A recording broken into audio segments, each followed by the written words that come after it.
పాపులను రక్షించుటకు క్రీస్తు యేసు లోకమునకు వచ్చెను అను మాట ఈ వాక్యము నమ్మతగినది, పూర్ణ అంగీకారమునకు యోగ్యమైనది అని లేఖనాల్లో స్పష్టంగా మనకు వ్రాయబడింది. అయితే అసలు యేసుక్రీస్తు లోకములోనికి వచ్చాడు అని సమస్త సృష్టికి తెలుసు.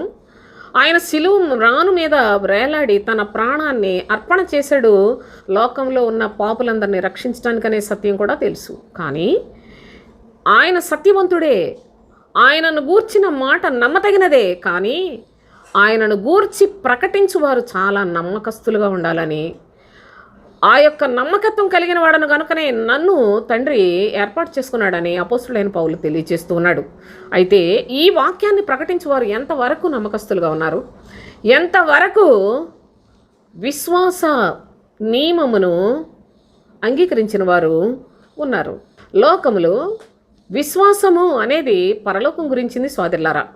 వాక్యాన్ని ప్రకటించువారు విశ్వాస మర్మమును పవిత్రమైన మనసాక్షితో అంగీకరించేవారై ఉండాలని లేఖనం తెలియజేస్తూ ఉంది. అనగా విశ్వాసము ఈ లోకమును జయించిన విజయమే మన విశ్వాసం అని చెప్తున్నాడు. ఈ లోక సంబంధమైన ఆశలు కలిగి, ఈ లోక సంబంధమైన శరీర సంబంధమైన భోగములను ఆశిస్తూ దేవుని యొక్క వాక్యాన్ని ప్రకటించినట్లయితే చాలా ఘోరమైన నేరం అండి అది.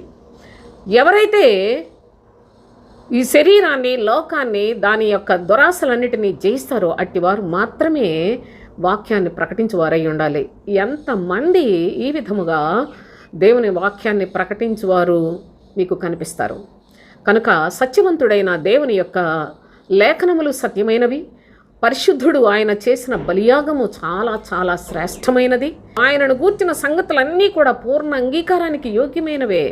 కానీ ఆయనను ప్రకటించేవారు క్రమముగా లేకపోవట చేత ఈ దినాన దేవుని వాక్యము వ్యర్థంగా, దేవునిని ఆరాధించేవారు వ్యర్థముగా ఆరాధిస్తూ ఉన్న పరిస్థితులను కూడా మనం చూస్తున్నాం. కనుక దేవుని యొక్క సన్నిధిలో జ్ఞానము కలిగి, వివేకము కలిగి, ఆయన యొక్క చిత్తమును గుర్తెరిగి, ఆయన శ్రేష్టతను మీ హృదయమందు విశ్వసించిన వారై ఉండి, మనము విశ్వాస మర్మమును అనగా ఈ లోకము, లోక సంబంధమైన వాటన్నిటినీ అసహించుకొని, వాటిని మనం ద్వేషించి, లోక సంబంధమైన కోరికలను చంపేసుకొని ప్రభు కొరకు సాక్షార్థంగా బ్రతుకుట, ఇది తండ్రి చిత్తం. ఇదే క్రీస్తు మనకు చూపిన మాదిరి.